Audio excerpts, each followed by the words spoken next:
योगेन चित्तस्य पदेन वाचा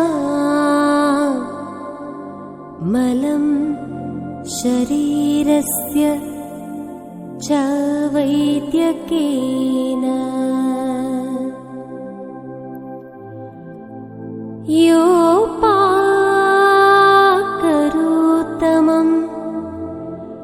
प्रवरं मुनीना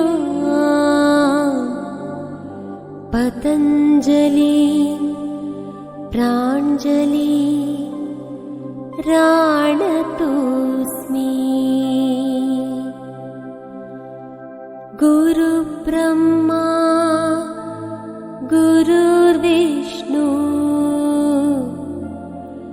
गुरुदेवो महेश्वरः गुरु साक्षात् परब्रह्म तस्मै श्री गुरवे नमः।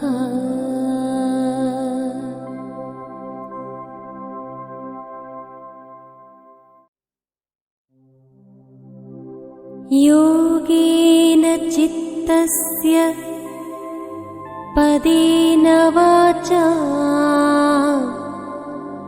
मलं शरीरस्य च वैद्यकेन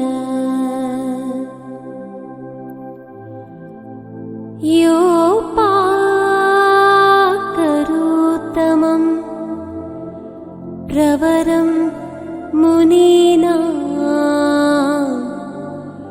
पतञ्जलि प्राञ्जलि राणतोऽस्मि।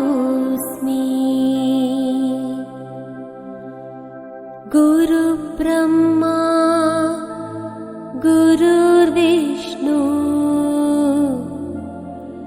गुरुदेवो महेश्वरः गुरु साक्षात्